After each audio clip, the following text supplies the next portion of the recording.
Today's episode of the Just Keep Swimming podcast is brought to you by Audible.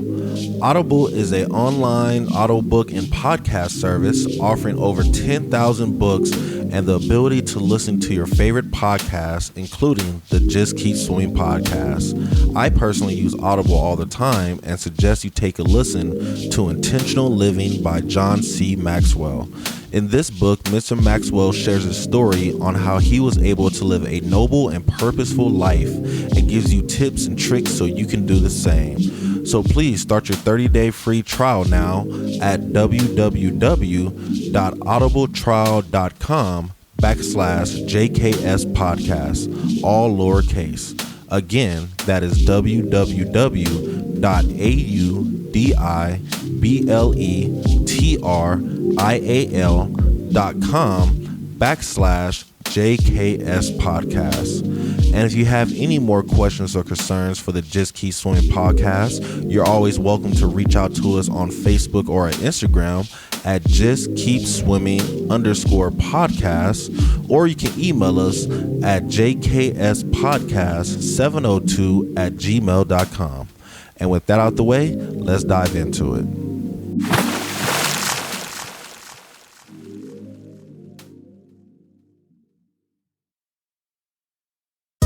Good morning, good afternoon, and good evening, and welcome to the Just Keep Swimming podcast. It's your friend, your boy, your host, Mr. Adrian Jackson, and we back at it again with another great episode for you. And you already know who's with me. It's the man, the myth, the legend. It's Mr. Dramatic pause. Super dramatic. Like crying dramatic, crazy. Twa. There we go. AKA One. Oh, hell. No, it's not 3. 1, 3. Yes, sir. 1, 3. How we doing today, bro? Dude, I am cooked right now. But, right. You know, we living right now. Right. I was just moving a whole bunch of furniture and items for like 8 hours straight. I thought I was working at a moving company. Okay. But, you know, we made it, and now we're here for some good old conversation. Hey, at least you got paid to work out. 100%. Look at it that way. You know, you got paid to work out, bro. You can't beat that. Yeah, well, what about you? I'm good, brother, man. We had our little, it wasn't a Christmas party for my team. It was more of a Christmas scavenger hunt. But we came in first place. Nice. So we won. And then it was kind of funny we came in first because it's like, we low-key, like we was told we got some answers wrong. And she was like, you can go back and try again. You still have time on the clock. We was like, no, we'll turn our answers in. We turned our answers in, and yeah, came in first place still, so it worked out. Nice. Yeah, so I can't trip on that. But besides that, bro, I'm blessed, man. Another great day. Got an amazing guest for us for an amazing episode. Yes, I think we got a cool topic for us today. So yeah, let's go ahead and bring him in. You ready for it? Yes, sir. All right, so bring it to the microphone. We got, he's a legend from where I'm coming at, from the trivia bar. He comes in, he's probably won. Half the time he's there, he wins for sure. I won't say he wins at least 75% of the time he's there. Mr. HNIT, the head nigga in charge. You know, yes, sir. That's literally his team name. So we have Mr. Kenny Brown. Kenny, how we doing today, brother? Doing all right, man. Doing blessed. I'm so very happy to be here. We've been talking about this for months, so yes. it's a pleasure to finally be here, man. Oh yes, bro. I'm glad we finally got to make it happen, bro. It's gonna be a fun episode. I think it's gonna be a cool episode. So you know, just want to say thank you so much for being here, and if you're ready to dive into it, we can do it. Let's get it, man. All right, yes, sir. So, fellas, one thing we all have in common in this room is that we are black educators in a way, some way, shape, or form. You know, I work for the university. Dominic works for a program, and then you actually work for your school. Absolutely. So I just kind of wanted to have a conversation about being black educators, black male educators at that, you know, and just to discuss what that is. So my first question for Mr. Kenny is, what made you get into the education field? So my journey to education was actually kind of strange. I grew up in a generation where people were just always saying, you know, those who can't do, teach. And it's so crazy looking back on that phrase, because I had these amazing and dynamic and outstanding educators as I made my way through CCSD.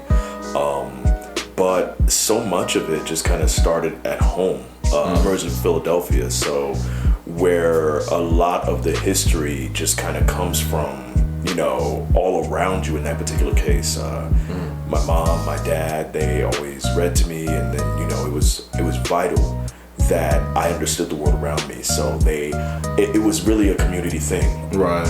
Grandparents, friends of grandparents, friends, aunts, uncles, some of these people related to me, some not.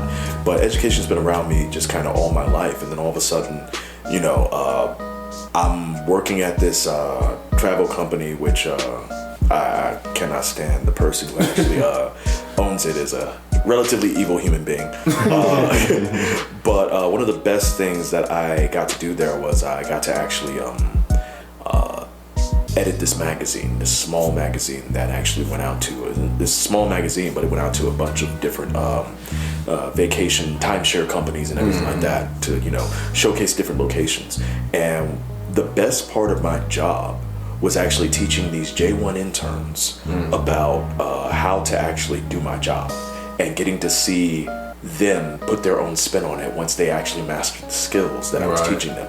Getting to see them grow and evolve and look at different things and try different things and develop their own style. That was the best part of the job to me. And my wife at the time told me, "You do realize that's teaching?" And I was like, "What?" And she goes, "Yeah, what you're doing, like that's literally education. Like, you need to be in education." And she's an educator herself, so she kind of, you know, was the last push. And once she said that, everything just kind of clicked into focus. And I left that job to work with a dear friend of mine, Mr. Deane Hill. I'm gonna shout him out by name because that's my brother. We met freshman year in high school, and him and his brother Devon and his sister Dana, like that's fam. He just became a new dad himself, so shout out to Deane and Katrina and Aaron. Like I love you guys so very much. But he owns a tutor company called Tutor Place, and him giving me the opportunity to just kind of sharpen my skill level when it comes to tutoring, when it comes to, you know, dealing with kids, dealing with adults who are continuing education, everything like that. So that was a proving ground for me there. And while I was working as a tutor there, I was trying to get into UNLV's ARL program, so that I got into that and just kind of got placed at Sierra Vista High School, which is where I teach. And I have been there the entirety pretty much of my career. I did my student teaching there. I did some long-term subbing there. And even though I kind of popped out here and there and subbed at different places all around the valley and got a couple offers, I chose ultimately to come back to Sierra Vista, and I've been there ever since, and it's been a blessing to teach there. Beautiful, bro. Yeah. That's beautiful. And I love how you said tutoring got you started. Yeah. Because for me, I think it was kind of similar. I'm not a teacher, you know, I'm a coordinator. And, you know, a little different role. It's a title. You're a teacher. It's still a title. I'm still in the school district. I'm still working with these kids. So I'm a damn teacher. Damn, give me my discount. Absolutely. But yeah, tutoring kind of started with me because we did the nonprofit, enough said. And that was one of the things that was the thing that I brought to the table of, like, you know, what can we do to help the kids out? And I was like, you know what? I'm going to throw in tutor on Wednesdays. So let's have them do tutor on Wednesdays, definitely for math and science. I can do that. English and shit, yo, I don't know. It's the math I can't do. I tell the kids, you know, it's funny. I had a student literally sitting outside in the quad today, and I was looking at her, and I know she kind of had a little bit of a rough day, and I see her, and I'm like, hey girl, what are you working on? And I saw rhombus and triangle, and I was like, oh shit, that's math. Never mind. You better off by yourself. I feel like I'm just gonna make things worse for you.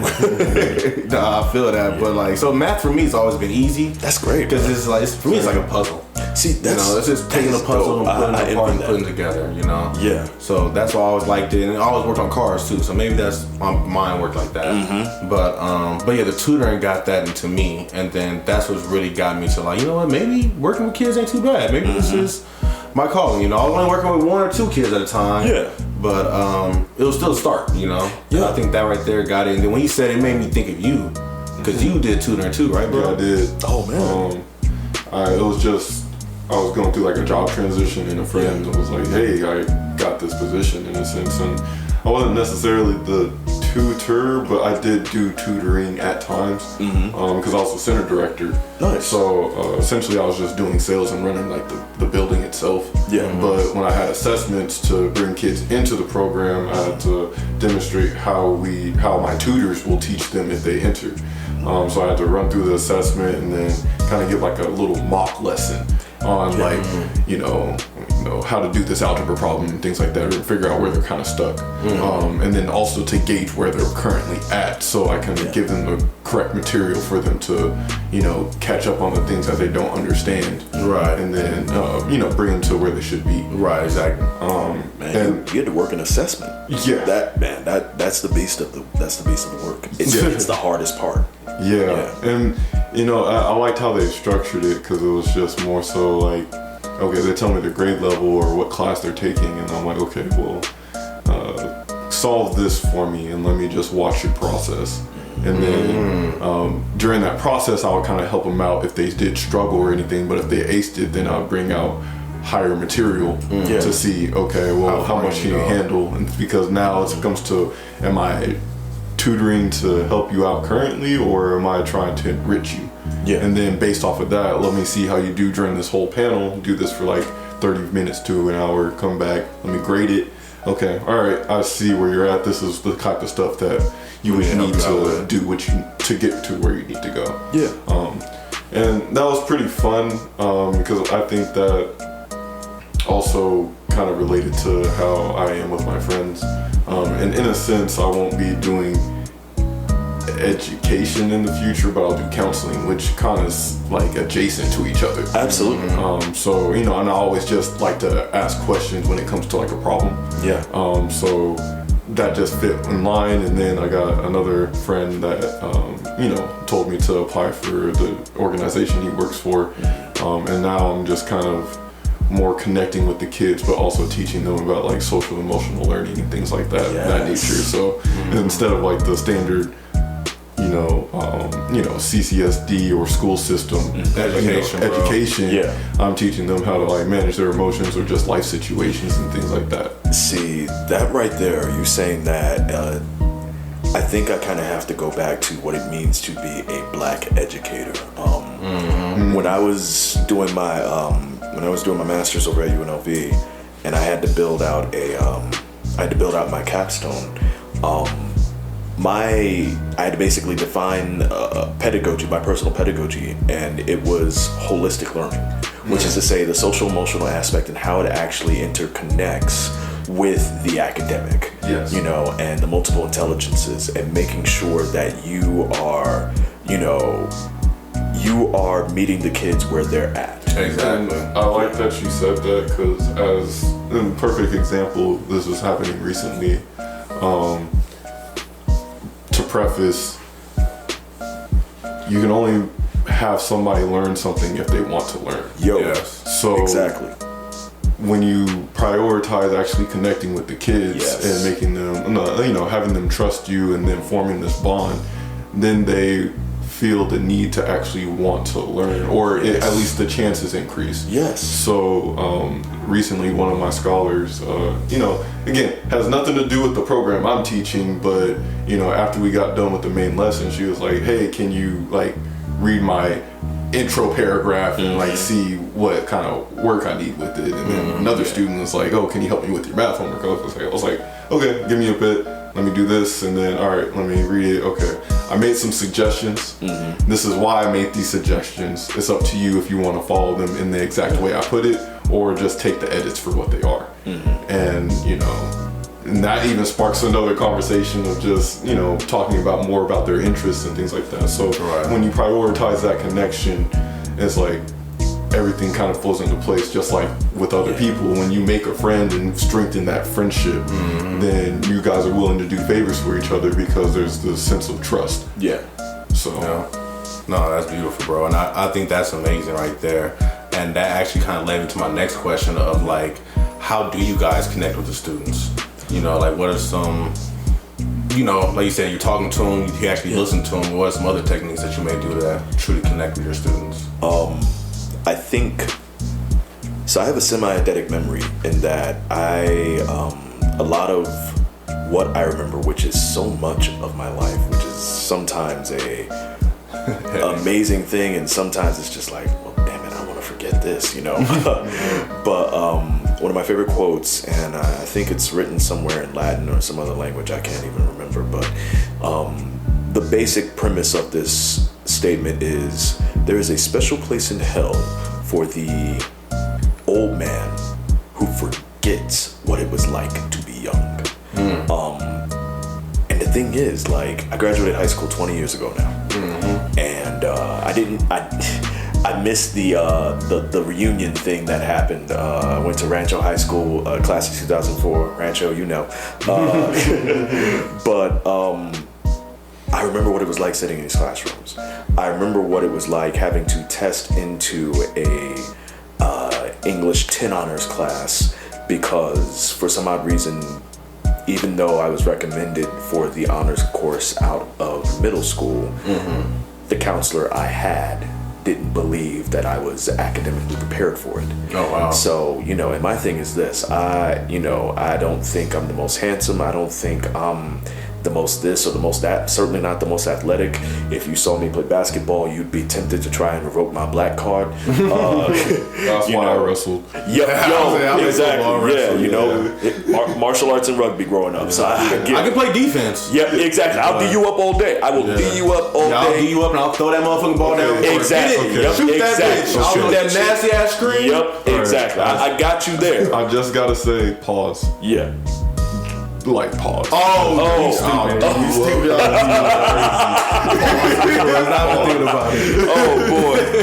Oh boy. Yeah, go ahead. But yeah, man, like, so I'll never forget what it felt like to be in these classrooms. For one, not much has actually changed as far as like the way it looks, the way it feels and everything like that, but I remember thinking to myself, well, if I could do this, or if I would do this, what would I do differently? And so for me, I remember what it was like, and I remember how awkward it was to be a teenager. And, you know, especially now at this point, raising a teenager of my own. And, you know, so I remember the first year, my first year teaching, they start you off, of course, with freshmen. And, you know, I loved teaching the freshmen. And one of the things that we had to teach was the Odyssey. And I was just like, okay, I love this story, but also I grew up not necessarily reading the original work. I didn't touch the original work until I got up to college. But you read and watched the movie, if anything. Yeah, I watched on NBC, the Armand Asante joint with, and it was just amazing. And I just remember him just like taking the spear, or his son taking the spear. He goes, there will be a time for you to unleash your anger. And he just looks at his son, he goes, now's that time. And his son just takes that spear and he kills him right to the wall. Exactly. I was like, oh shit. And then I love how smooth he transformed. Yeah. Really like just exactly. Yes. Damn, okay. Exactly. I like, so that mini series was transformational. Plus, Vanessa L. Williams, bad as hell. Yeah, I remember. I'm like, okay, that's Cersei. Oh yeah, you ain't leaving that stuck in the island too. Yeah, exactly. I'm not leaving that damn left the island. So I remember thinking to myself, I'm like, damn, this is homie just trying to get home. You know, I said, and he out here, you know, getting into some strange. I'm like, okay, I can kind of relate that. I said, but isn't this just like that one time that I went to that one party on that other side of town, and we was just there to kind of dance with their women and stuff, but then we needed to kind of bone out, you know, and then all of a sudden we got lost and we end up here and we end up talking to How can I relate it? Exactly. It's just like, I'm like, we end up talking to these baddies at the Roberto's Taco Shop over on this, you know, over on way on the other side of town. It was deep east side. Like I'm from the east side. It's deep east side, and it's just like, well, damn. And I was like, wait a second. I remember these cross streets. We getting home somehow, somewhere, you know. And because a friend got a flat tire, and we had to walk. Like, it was an odyssey to get home that night. And the trickier part was just calling my parents from pay phones or whatever, just to let them know I was okay. And I was just like, I don't think I made it in the house until like 3:45 in the morning. But I just remember, you know, what it was like to be young, and just you think that you think you got it all planned, and all of a sudden it's an epic journey to just get home. And you think to yourself, well, damn, was it worth it to go to the party? and you look at your boy and you like, yeah, it was worth it, you know. So, and I tell a kind of censored version of that story because they don't need to know about the trollop of booty. They don't need to know that, you know. But you tell them a version of that story, and immediately you're like, oh, wait a second, y'all done had you an Odyssey too. You guys have had that time where you supposed to get home, or you trying to get home, and all you can think about was just getting to your bed and getting to sleep. And so just that aspect of things, and when you tell it that way, and then you tell all the little hints of flavor where they're like, oh, wait a second, he's been through this. We done some stuff like this, and so, you know, that's dope, bro. I think often about the life I've lived, and there's still so many things I want to do, but the thing that I try to be grateful for is that I survived and lived to tell these experiences and to kind of utilize those things to talk about stuff that is thousands of years older than anybody alive in this particular moment, because the human experience might have changed as far as all the different ways that we come to and through those experiences, but the experiences themselves, the emotional growth that happens from those particular things, that shit's exactly the same. Right. And so hitting on those particular things and just kind of showing them, hey, you know what? Also, do y'all realize how horny Bill Shakespeare was? I'm like, if I explain to you what he's actually saying here, you're going to sound like, oh, Mr. Brown. What's going on? Like, I had to tell one of my students the other day that, you know, your man's Thomas Jefferson had some freak-a-dick about him. Oh, wow. And I said, if you don't believe me, Google Sally Hemings, see what comes up. You know, it's just, and that's the thing, because I don't think they realize that the emotions they're experiencing are very much a human thing. And I think it's because they're not used to adults being as forthright with them as they can be. Right. And the thing is, you can't tell them everything, but Lord knows I can allude. I can make me an illusion. Right. I'm like, look, I will allude to things until the cows come home. I will never ever say anything that's going to compromise my employment. Right. But Lord knows I will point and I will direct you to the implied thing that could possibly jeopardize my employment. Not because it's something that they're not mentally prepared to handle, but just because at some point someone will be uncomfortable with the fact that even though you already know aspects of this, you know it. And I'm like, you have to remember these, yes, they're kids, and it's important that you know and understand and keep that clear line of delineation. Right. But they are closer to adulthood than they are to childhood. Exactly. And will ever be again, and they're inching ever and ever closer. And I think there's this attitude that they need to be sheltered. And I'm here for protection. Yeah. I'm here for protection. Protection says that push come to shove, when the shit pops off, you are under my protection, and I will do what I can to actually make sure that you do not need harm. But as far as like sheltering you, as far as just pretending that certain things in the world do not exist, no, it is my job to teach you that they do. Right. And teach you and prepare you to handle it. Right. Brown family motto, if you stay ready, you ain't got to get ready. Right. And I tell my kids that all the time in every one of the classes. It's call and response. I treat my class like a Southern Baptist preacher. And I say, if you stay ready, and you ain't got to get ready. Say, what? You ain't got to get ready. I'm like, yeah, damn right. Say it with your chest. You know, so. That, but yeah. I like it, though, because I think, like, the main thing you said with your statement was, you know, not to forget what it is to be a student, well, not to forget what it is to be at that age. And that's like, you know, a lot of things, that's something I remember too. Yeah. And I apply that when I do my stuff as well. Like, definitely I call a student in.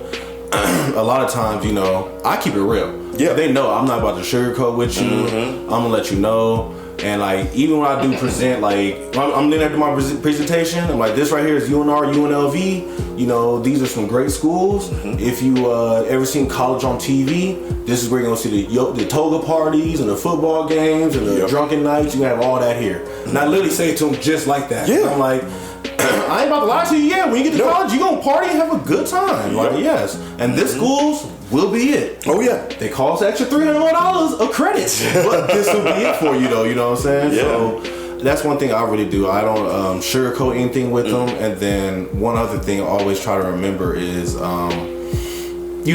understand and give them a chance, because I deal with a lot of students too that have bad GPAs. Yeah.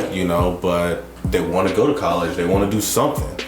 And it's like, I understand, you messed up, but at the same time, you can always change. Yeah. You can always fight back. We can always get there. And I had an experience recently where there's this one teacher where he kind of like, he was low-key telling me this student has no chance. And I was like, it rubbed me the wrong way. Definitely as another black male teacher telling me that. And I was I don't like that. I don't like that at all. Like, I don't like that you gave up on the student already, and that's not a good thing. She has an A in your class, but you gave up on her in way more ways. Like, that's not a good sign for me.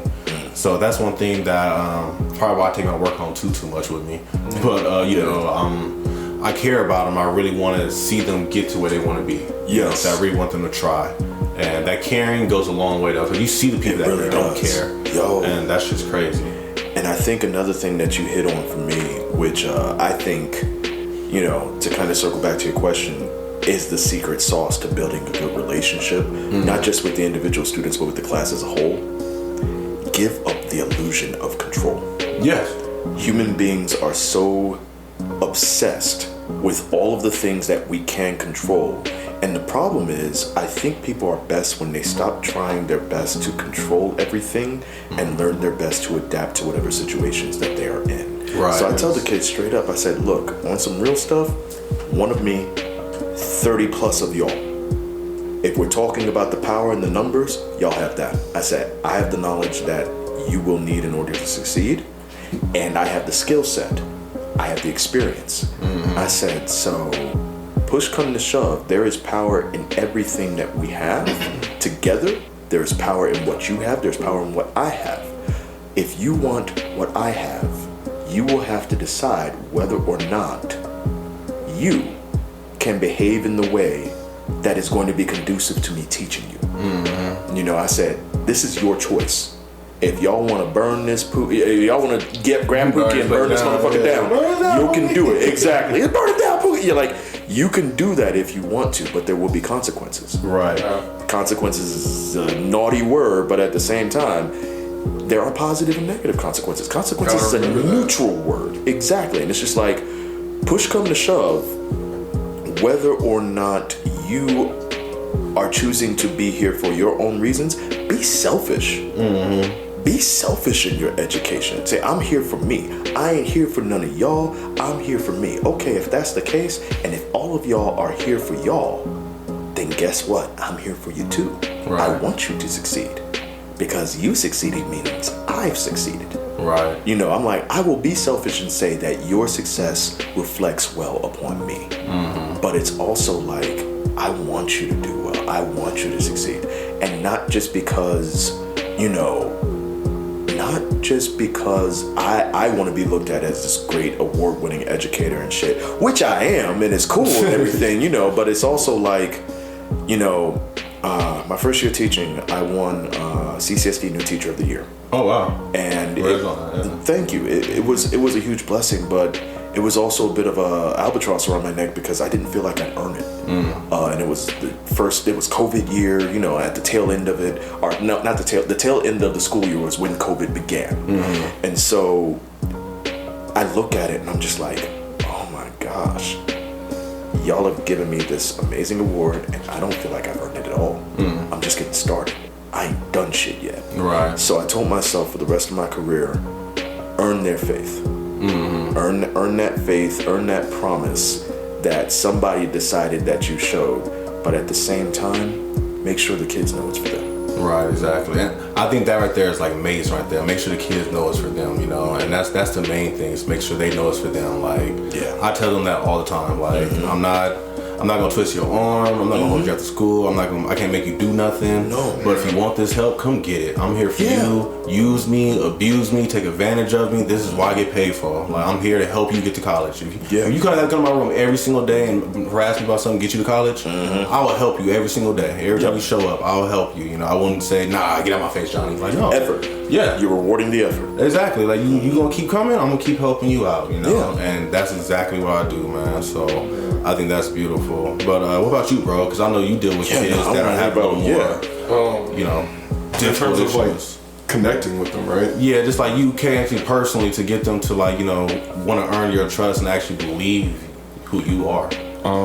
First, I think the main thing, which another way of putting what you said, transparency. Yeah. You got to be transparent with them. How are you going to trust something you don't know? Yeah. And I've never been one to necessarily, you know, censor. Yeah. But, you know, I will allude like a motherfucker. Like there you go. Exactly. I'll allude. Yes. Allude. And I want to like speak upon, like for this first part of my explanation, I want to speak upon this like lesson I gave a couple weeks ago, and it was about trust. And I was like, you know, it's time to give like a heavier type of lesson today. Yeah. And I started off saying like, okay, well, write down on your whiteboards all the list of qualities of somebody that you trust, and had them list them off. And I was like, okay, cool. So do you believe in blind trust? And, you know, some said no, blah, blah, blah. And I was like, okay, so think about it this way. Do you trust the people that's on the roads driving to make sure that you make it to your destination safe? Do you trust the pilot to fly you to your destination safe? Do you trust me as a teacher to keep you guys safe? Even though you may not know me or right at the beginning of the year and everything. Right. There are certain things that you need to realize that you do trust. So if you do ever have any problems with trusting, notice that you do it already. And you just need to expand on it. But going back to why I had you write the list, it's like there's certain boundaries of trust that you give certain different people depending on if you know them. And sometimes those boundaries have to get adjusted. So tell me a time where you lost trust in somebody and nobody wanted to speak. And I was like, okay, transparency. Okay, let me step up to the plate then. Let me tell you what I went through. I had a friend that we were close in high school, and, you know, when I went off to college, it's, you know, things just kind of changed. But when I moved back down and I was kind of on and off with my girlfriend, he was hitting up her in the DMs, and she would tell me about it. Boy. And I was like, okay, bro, you know, I love you, but if this happens one more time, like, I'm not going to be cool with you. Right. Happens again after we're done. Even after the relationship, she hits me up and says, thank her. Wow. Yeah, your boy's still trying to slide in my DMs. And I'm like, okay, for sure, appreciate it. And cut that off. And, you know, things just never been the same since. Yeah, it took me a long time to forgive him. And I've spoken to him like after that point, but again, things just aren't the same. Yeah, and it never will be. And it never will be. And from that lesson, from that experience alone, I learned the lesson of, okay, there are different things that I need to watch out for when it comes to trusting somebody. Yeah. And that's where that transparency comes in. And I was like, okay, you guys have one more chance to say something. I had a student speak of something that was going on 3 months ago about somebody airing out her business, even though she thought that this was a safe confidant. Yeah. And I feel like that kind of really opens up to make them realize I'm just as human as them that has gone through said experiences. And I remember what it's like, and I'm not going to pressure them if they don't want to speak about their experiences, because again, as a teenager, that's awkward. You don't want to necessarily do that, but I do want them to understand that, like, first, I am here for you. I am here to listen. And that's the second part, listening. Yes, absolutely. Taking the time to listen and acknowledge them in any given situation. Like a couple of my students, like early on, they just started talking to me about, you know, their relationship experiences. It was a group of 3 girls, and they were just telling me about it. And I'm like, I'm down for the shits. Like, I love relationship talk. Give me what you got. Yeah, and, you know, just was empathetic towards it. Yeah. And offered some guidance when I see need be, but at the same time, I let them know, like, hey, this is a part of life. You're going to go through a lot of this. There's not much I can tell you unless you have a specific question about. Yep. You just got to go through it on your own, because I went through it on my own too. Well, of course with the support system, but like, you just have to go through it. Yeah. And then the acknowledgement part, which I feel really builds that rapport, is during lunch duty. I make sure I go around the lunchroom and spot my what's up to students them. and give them a high five. Something Absolutely. simple as that. Yep. Dap them up. Dap them up. I know they're at lunch. This is their free time. Yeah. They're talking with their friends. I just want to acknowledge, hey, how you doing? Man. Yep. Bro, for real. Yeah. Sorry, let me jump in real quick. No, I did please. that Jump yesterday. in, yeah. So, fuck it, I did it. So, I was walking to, I don't know where I was walking to. I was going somewhere. I was on a mission. And then you know how the school does it when the first bell rings and then they start playing the music. You know it's about to be a tardy lockout, which is kind of petty, but they warn the kids every time. It's a tardy lockout about to happen. They'll start playing music. If you hear music during passing period, tardy lockout's coming. So That's some Squid Game shit, though. that's what I said. It's kind of messed up. It's kind of spooky, but it's dope though. But anyway, as I'm walking, I see one of my students walk into their class, and I know they're not about to make it. So I literally said, "Yo, what's up, John? Come walk with me." And I walked him to his class and knocked on the door for him. It's like, "My bad, Miss Miller. He was with me in the trio office." Good on And gave him out of a tardy lockout. You know what I'm saying? And, you know, remember my paper? I lied. Remember, get that back to me by Tuesday. All right. I'll see you Tuesday. And walked off, but. But he it needed that though, you know what I'm saying? I tell my students getting a little tardy lockout. I didn't have to do that. I could be like, nah, fuck you. But at the same time, I was like, nah, let me help little homie out, cause he running late. You know what I'm saying? He ain't a bad student. Who knows? I remember what it is to be a student at that age. Let me help my guy out, give him a free pass, bro. And we just have to remember that they're human just like us, as much as they need to realize we're human just like them. Absolutely. And that's why I wanted to end it with the respect factor. And you know, that's the ultimate thing that I show my students respect. You know, I always, when they come in, I try to learn their names. What's your name? Yes. Oh, okay, Tati. Okay, Tati. Well, let me do this, Tati. Okay, Tati. I got you, Tati. Okay, all right, ma'am. Have a good night. You know what I'm saying? With the ladies, look, I had a field trip coming up, and you know, I'm a male teacher. Quick thing. Yes. You did the field trip with West Prep, right? Yes. Did you know Jasmine is like a little Hispanic girl?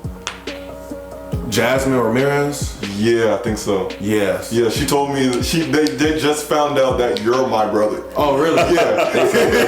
They're like, They all just find out, bro. The AP just found out too. Cause I seen her at dad's friend's party.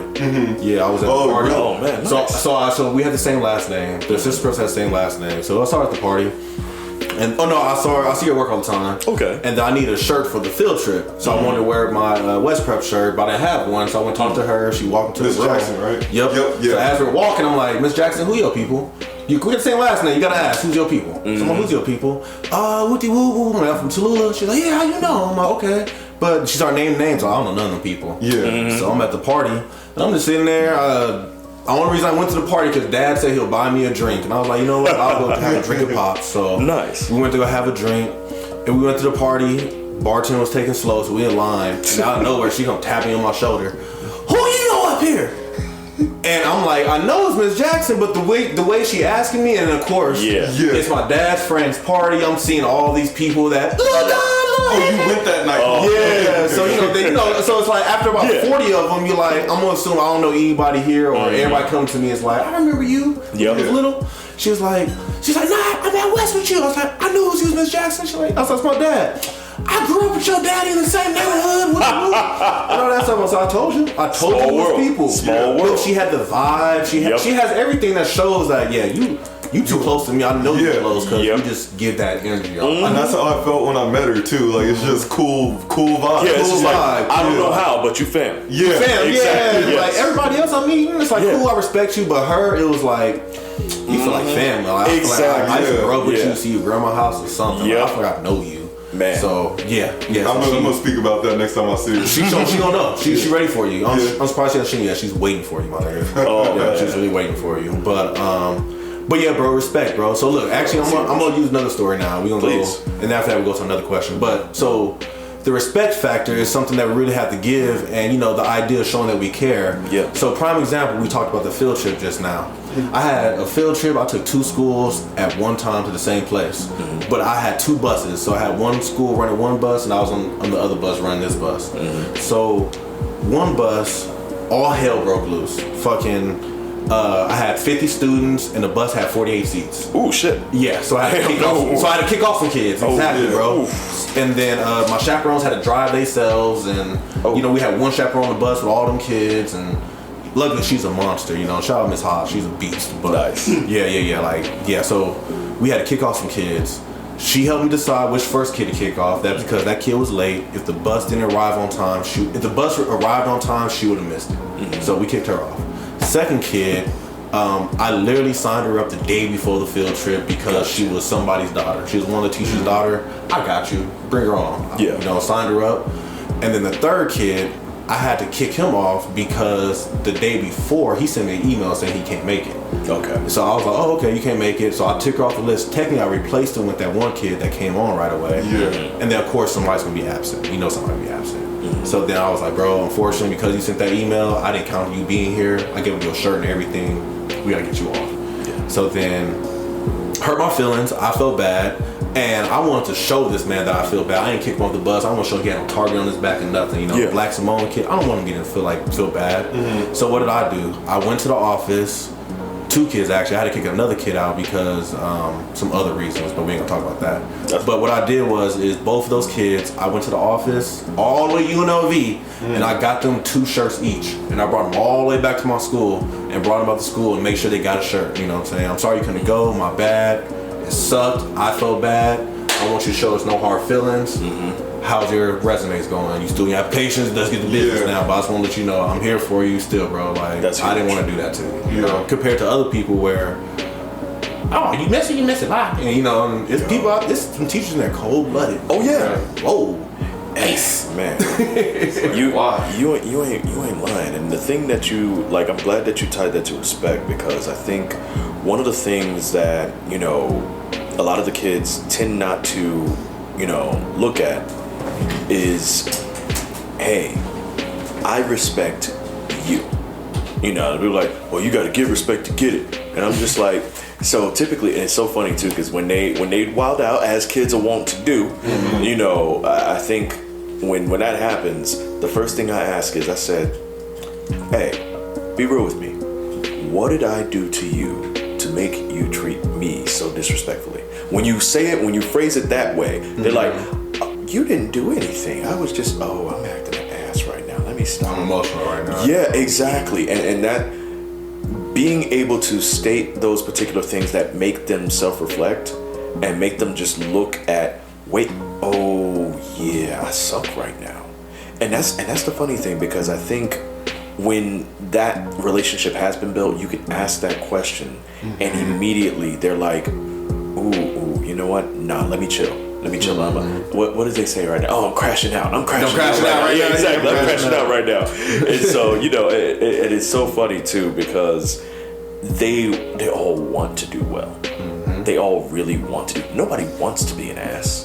It's just that sometimes you don't have, like you were talking about before we got on, the social emotional learning, you know, which shout out to, you know, a lot of amazing people at Vista who actually, you know, emphasize that. Specifically, you know, Shayna Christensen, formerly Shayna Siegel. She's a counselor at the school, and literally she was building all these social emotional lessons over the last 2 years she's been at the school. And, you know, she's outstanding at what she does. And one of the reasons, like, we connected was I wasn't actually teaching those lessons. I was taking aspects from the lessons and making sure that I incorporated them into everything I taught.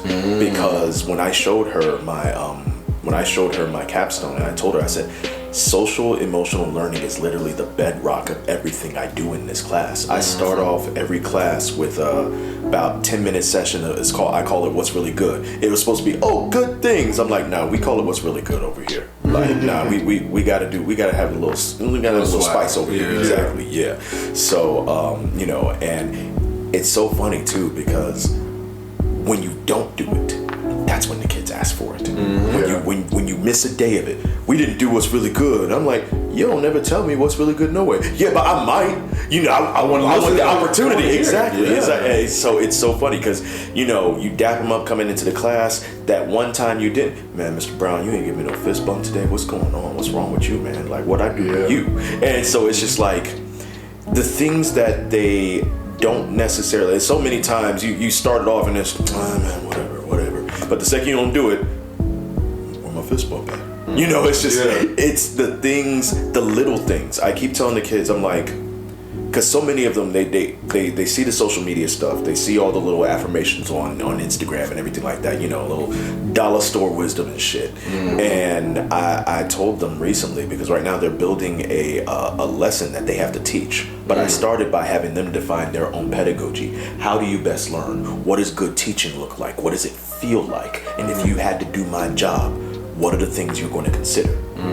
Because I have blankets in my classroom. I have a 5-gallon water cooler in my classroom.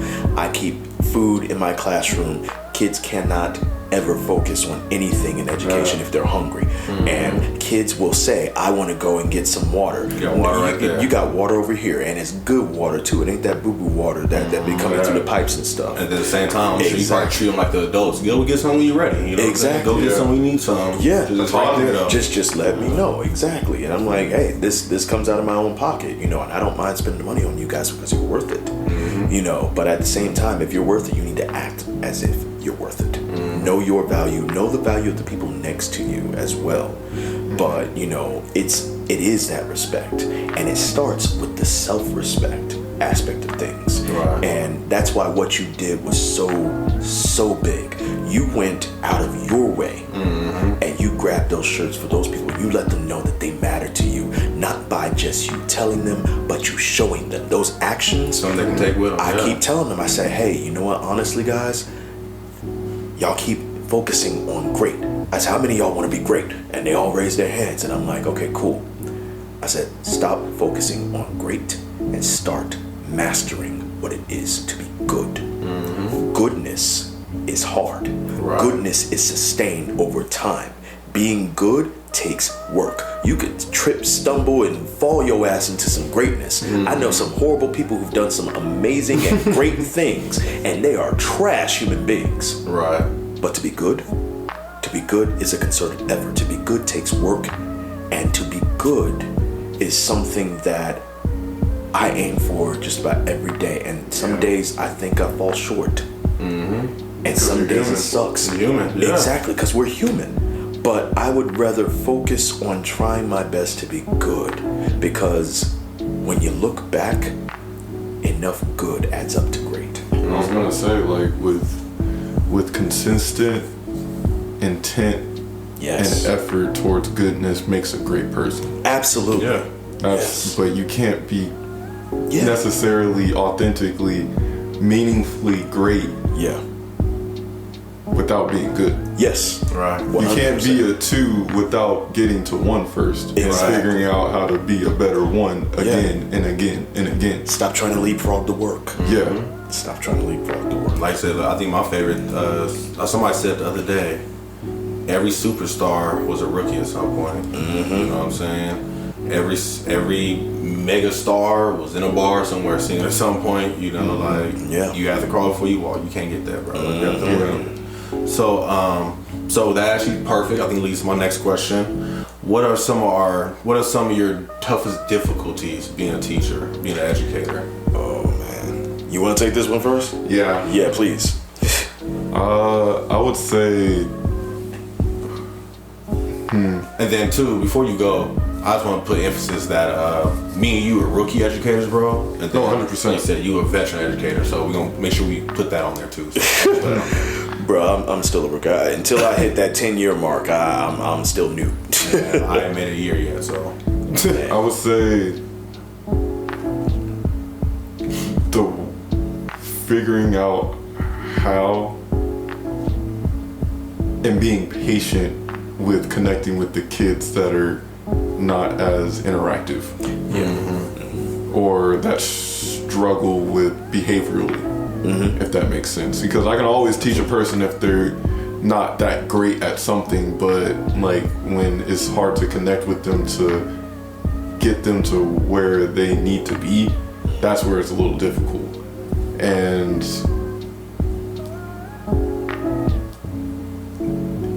it's hard to how do I say it? It's hard to be transparent but professionally elusive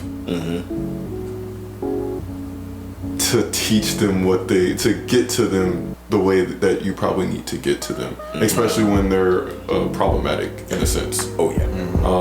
I wanted to, there's another class because that my coworker runs, and there was a student in there that kind of just constantly disrupts the class, and he's kind of a part of a group of 2 other students that when he's not there, they're cool, they're still expressive and chatty, but when he's there it's like they live, he's fire, he's the oil to the fire. Yeah, he's kind of like that ringleader, the gas to that, and it kind of disrupts the class and it kind of gets out of hand, and it's like, okay, I want to be real with them because like these are just conversations, and honestly some of the jokes that are a little inappropriate that they make are hella funny, bro. Yeah, man. Oh yeah, but that's the worst. Yeah, that's the worst. When they're funny and you're like, man, you're a funny motherfucker, man. I want to encourage you in this, but I can't encourage the behavior. Right. The content is great, but I cannot encourage the behavior because it's not only inappropriate in which you shouldn't necessarily be doing right now because it's just crossing a line, like in general. But now you're affecting other students. Exactly. And it's like, time and place. And there was a moment where I guess he was being testy against my coworker as she was like running the program, and he said something like, "Oh, you don't want to see me crash out, blah blah blah," or something like that, testing the waters. And then questionable response from me, but I feel like it needed to be said because naturally you want to guide them away from doing something that they shouldn't be doing. But I was like, you can go ahead and try it and see what happens though. Oh boy, you fuck around and find out pretty much. I shouldn't call out that behavior because if they do it, then it's going to be a problem. But sometimes they need that clapback though. At the end of the day, they have to know you're human. Because at the end of the day, there's always, I don't mean to interrupt, but at the end of the day, there's always that superior underneath. So they think because you're so high, you're old, you don't experience stuff. And I start off of my presentations to the class. I grew up on the west side just like you. I went there. I ate here. Who knows where this is? I used to hoop there too. So I had to do that, let them know. But sorry, but I understand that though. I think that's good clapback. It's great because it's like, well, I'm a passive individual. I'm a chill dude. I don't run this class. This is not my class. I just assist when need be. They know me as a cool dude. I still go around, talk to them every once in a while, help them out if they need assistance during the lesson so she can keep running the lesson. But at the same time, don't make me lose that respect for you because you're disrespecting me or my coworker who's running the class. So if you really want to try it, we can go ahead. I don't care about which I've heard you do, and I understand to a degree. I don't want you to do that. I will do my best to guide you towards a better path. But at the same time, if you want to make this decision, you can make this decision, and I don't want to take that away from you. Just like if you want to make a good decision, I'm not going to stop you. Absolutely. But you got to deal with the consequences. There you go. You got to deal with the consequences. And how do I teach that in a way that doesn't compromise the potential safety of them, my coworkers, and the other students? And that, I feel like that's difficult. Morally, and also for my heart, emotionally.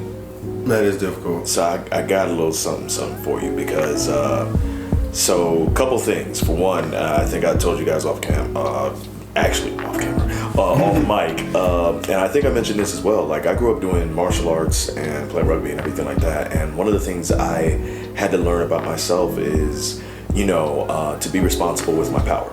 Yes. And so, my mom would always tell me that because she's like, "Boy, you strong as a damn ox. There's a reason we called you Bam Bam." And it's just like, I'm like, yeah, whatever. I always, I tell the kids straight up. I said, "Look, I ain't bad. I'll never say that or anything like that." I said, "But I'm a tough out." I said, "I'm a tough out, period." I said, "But I would rather you guys come in here." I have focus mitts and boxing gloves and a kick pad in my classroom. And the reason I have those things, and it's not to flex on the kids or say, "Hey, look at me, I'm so Billy Badass," or anything like that. I tell them, I said, y'all be bringing YouTube videos of y'all getting into fights that y'all want me to see. And I said, I hate seeing anybody get hurt. I said, now I love me some martial arts. Like, I would watch the Raid 1 and 2 back to back all damn day. That fight with Mad Dog, that is my shit. You said the Raid? The Raid. Oh, you ain't seen, bro? Nah. Oh, I gotta get y'all on that, man. Was it on Netflix? It should be on Netflix still. If it's not, I got the Blu-ray. I'm old school. I still have that. I'm an Ip Man type of guy. Oh, right there with Donnie motherfucking Yen. That's my dude. Yeah, Donnie Yen is my dude. Ip Man all day. I'm right there with you, man. But I have them because I tell them, I said, look, I would much rather you guys come in here and work in your frustrations and hit these focus mitts and hit this kicking pad. I'd rather you guys do that than go out and hurt somebody. I said, plus, you're probably not throwing a good punch to begin with. I said, so I could probably help you out with your form a little bit.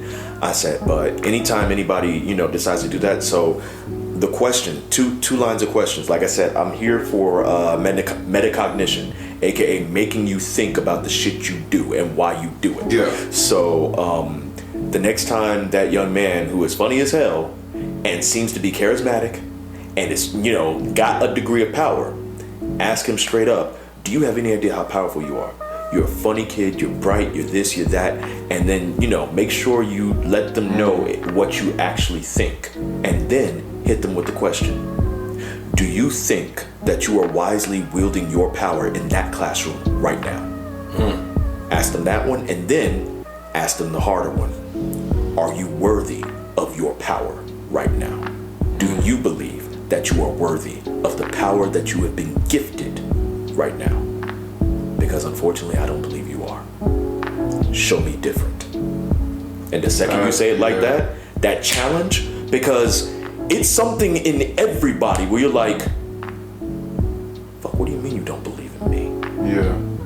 I'm gonna show you. I'm gonna prove you wrong. There is that fuck you little switch that goes off. And if you challenge them in a way that lets them know, hey, I believe in you. I see your value. I see your worth. But the fact that you're not showing it right now, in a place where your value and your worth was only ascribed to the things that you could move, or the labor that you could do, or the fact that you had cavities in your teeth because people were looking at someone who looked like you hundreds of years ago, less than 200 years ago, and decided and determining, you know what? He's worth this. Let me buy him.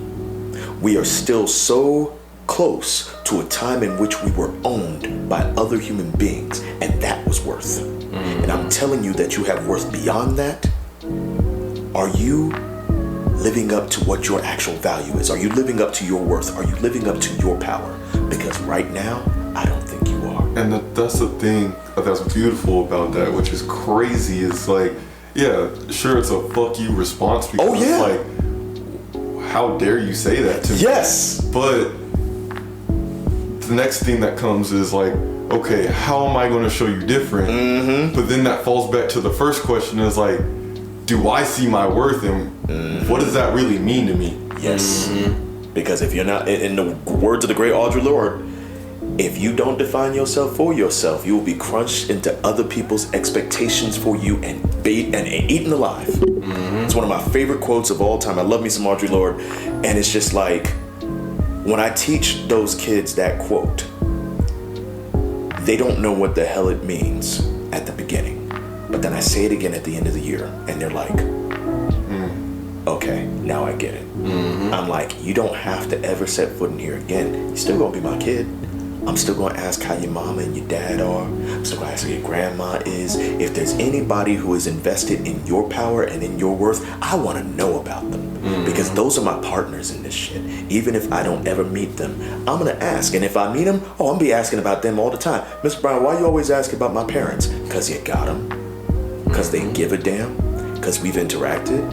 And because I want my son's teachers to know he has a father that loves and cares about him. And he's going to hold me accountable for my role in this, because I'm going to be able to hold him accountable for his role in all this.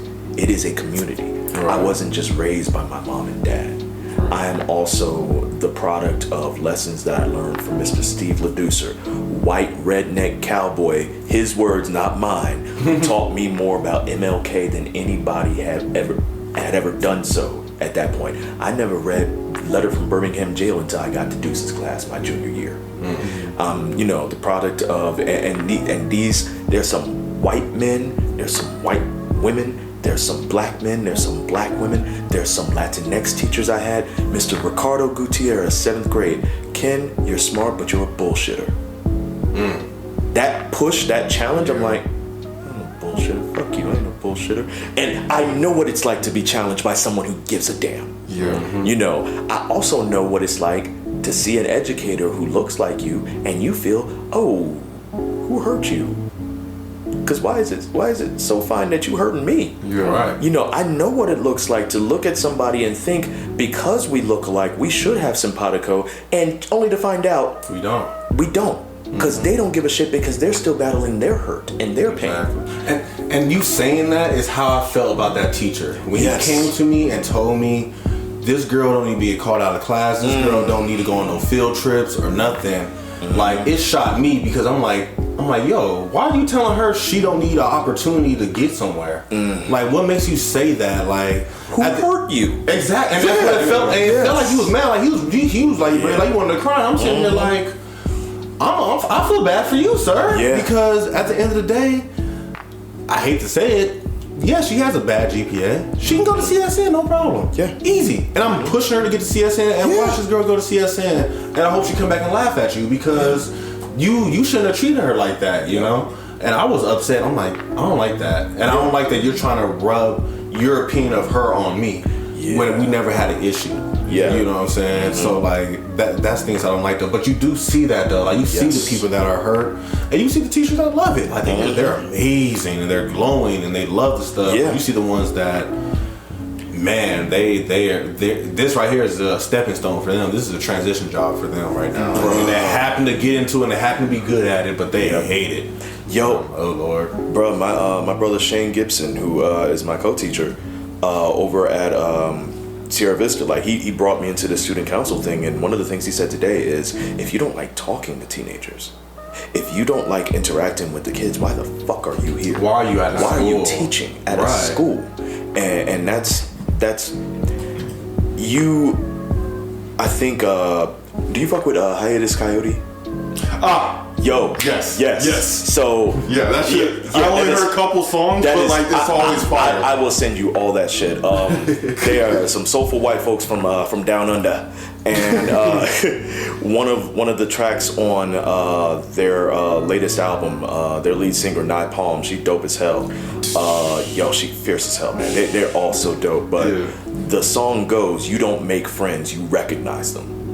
And you know, she starts talking about, you know, like, they're on my wavelength, they're down to earth, you know, never looking to partner, and just like, you know, they're not hard work. And so it's literally just naming all the different things, and it's just like, I feel like I haven't made friends in a minute. I've recognized people who are on that for me, and so like that's why I'm here right now.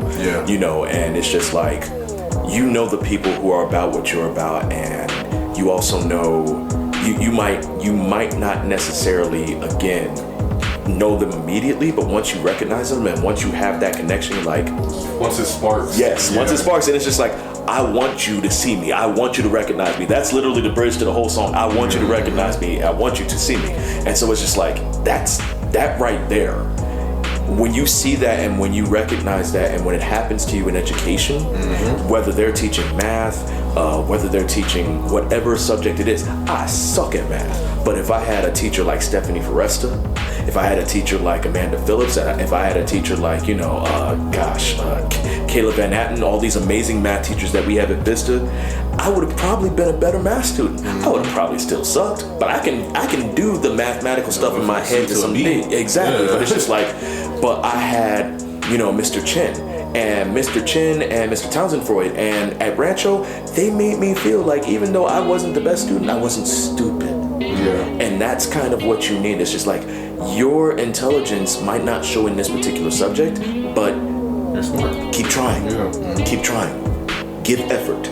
Reward the effort, even if it's not reflected in the grade you ultimately earned. Yeah. You know, so I was blessed by good educators. I had some shitty ones too. I had some shitty ones, but you know, by and large, when I hear people talk about how poor the district is and everything like that, and don't get me wrong, it does need some change. It does need some help. But then you've got people at the top levels, like, you know, I always joke, and I thought she had a PhD, but she does not, so I'm not going to call her Dr. Kenya Jackson, but Miss Kenya Jackson. You know, and I've gotten to meet amazing people all over this district. My big sis over at DO High School, Dr. Cheryl Adams, who's our PLC lead for the AP African American Studies class. Some outstanding and dynamic educators. Mr. Shay Doken over at LVA. You know, Lucy Sample over at Canyon Springs. I can't not mention Miss Latasha Jackson, who I love over at Las Vegas High School.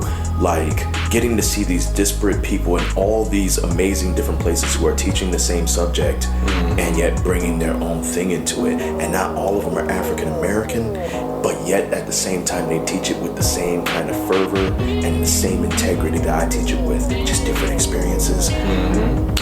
We are in a district that has the potential and has the personnel to be one of the best in the fucking country. Yes. And I firmly believe that, which is why I'm still here. So, I was gonna ask a question. All I was gonna say is the personnel is amazing. They're just tired being treated the way they're being treated. Yes. I was just about to say, like, so what do you guys think is the reason why we can't get to that echelon? So I'm gonna keep it 100 with you. Please. We still have these issues of, you remember back in the day, and I experienced this in school, you know, you have a book from 1986. It's 2004. Why do I have this book still that was copyrighted back in 1986? You know what I'm saying? Why are you still keeping underprivileged schools underprivileged and throwing all this other money at other schools that are, you know, got the money and they're getting money from parents and stuff like that? The reason I brought that up is because we had an amazing field trip planned for some students. It was to the F-150. The organization, we're teamed up with the organization that threw on this event. So we're originally planned to go, they reach out to us first. What we do is we go get our schools together, we grab our students, we bring them to their event. We did it 3 or 4 times with them already this year. Nice. This year alone, it's only been 4 months. We did it 3 or 4 times already.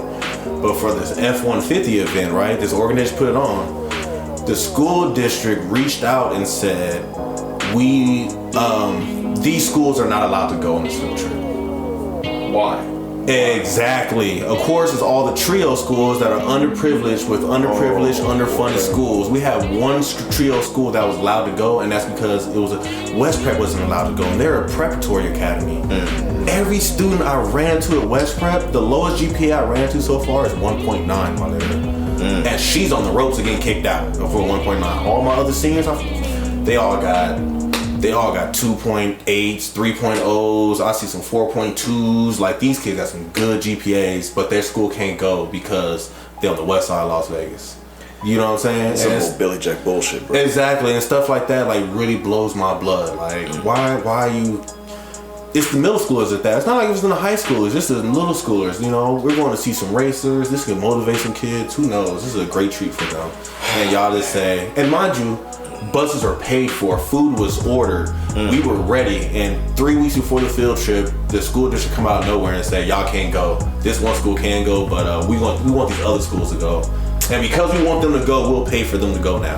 It seems like the district wants to force an education and want results rather than enrichment. And that's what it is, bro. It's numbers, my nigga. And that's what's like gets me over everything. The idea that, you know, we always say, you know, I'm not a statistic.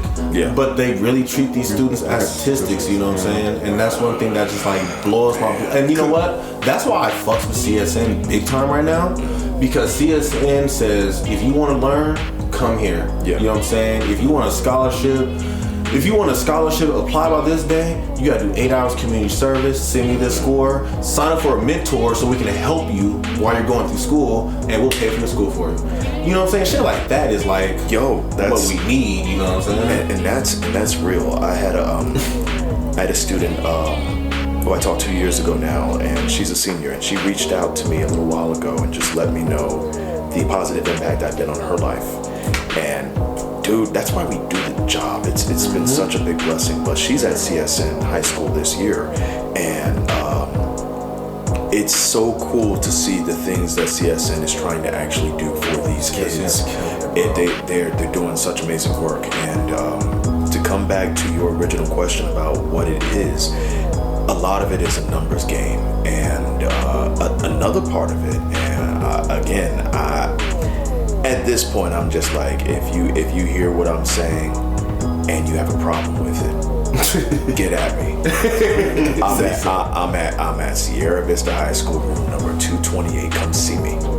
I'm not afraid of the smoke. So when I say what I say, I stand behind what I say, and for better or for worse, I say what I mean. I don't ever mean anything I don't say, or I don't ever say anything I don't mean. Y'all know what I meant. But I'm gonna say this, and I'm gonna use Kendrick's words. Loudest nigga in the room, man. That's a complex. Let me put it back to proper context. The loudest person in the room is often the parent who is the most offended. Mm-hmm. It is often the parent who basically has either not made the decision to put their kid in private school, or can't afford it, or is a parental choice or of school advocate or anything like that. And whatever it might be, they've just decided, I am invested in my child's future, and I want them to learn only the things that I want them to learn. Mm-hmm. And I want them, and I want this, and you're not doing this, and I pay these tax dollars, and yada, yada, yada, yada, yada. And they're the parents who show up at the school board meetings, and they just show their entire ass. And it's just like, you know what? Honestly, I respect what you're trying to do in the advocate, or in the advocacy of education for your child. I respect that. Mm-hmm. How you're doing it, however, it's terribly wrong. It is disrespectful to the educators who are doing what they have to do in order to get your child an education. And on top of that, even though you think you're doing it for your kid, ultimately, who are you serving but yourself? Exactly. When you advocate this particular way? Exactly. And the problem is, in such a kind of, I don't want to call it cowardice, because I think that's too strong a word, but I will say a lack of courage to stand on the convictions of what CCSD says they stand for, and tell them, respectfully, ma'am, you're wrong. Respectfully, ma'am, I disagree with you, and here's why. If you want to talk about all the data and all the numbers that you keep on collecting, and that you keep on pushing amazing and talented and motivated educators to hit, and all those numbers that you're pushing educators to hit, which is burning them the hell out, which is why we can't keep teachers in the district for anything longer than 5 to 7 years at the damn time. Right. Because you keep pushing this new and improved curriculum on them, because you keep throwing money at all of these different things that have worked elsewhere, but you're not accounting for the context of not just the demographics of where you live, but the situations in which these kids live. Because I'm pretty sure it still shows up at Bishop Gorman and yes. Like, maybe their parents have the money to send it, but what's their home like? Exactly. Fuck the numbers. Yeah. Fuck the numbers. Like that. Yeah. I don't understand how when we're taught to do research for projects and things like that, especially in college, and most of the time you have to get through college to even get to the point of power in which you are currently. Absolutely. But data doesn't tell everything. Thank you. How many times do you have to write a lab report or a research paper with numbers that you collected yourself, but you have to explain what it means? Absolutely. What's the context? Exactly. But you're forgetting the context just because, what, money? Yeah.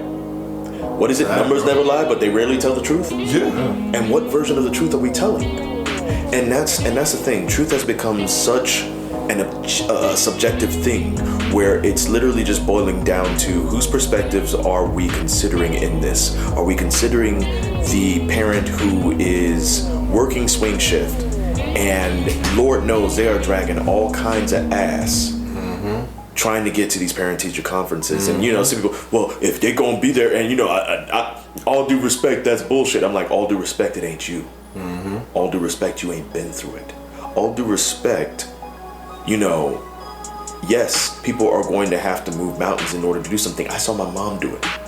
My mom was disabled after the birth of my younger sister. So she went from being a very involved parent to a very involved parent who couldn't necessarily get up to the school or walk to the school. And that shit broke her heart. But let me tell you, when a teacher called me stupid in middle school, do you know what happened? My mom, and we didn't even have a car as a family at that time. My father like grew up in Philly, so to him, he's just like, tra-la-la, I'll ride the bus to work. Yay! And it's just like, yeah, we got to get these groceries. You could push the car home and push it back. I'm like, it's fucking embarrassing as hell. But that was my reality. And it's just like, I might have known better because I went to school with a bunch of fucking rich kids at Rancho because it's a magnet school. And don't even get me started on the whole two-school phenomenon thing.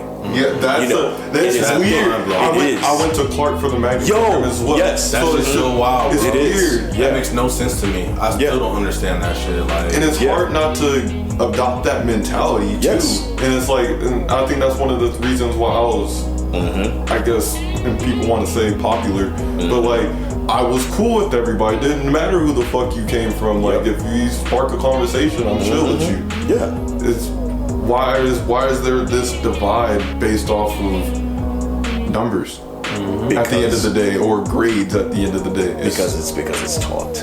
And that's what it is. And it's taught that way, bro. Like you see it, like you said, Rancho, prime example. I'm up there the other day.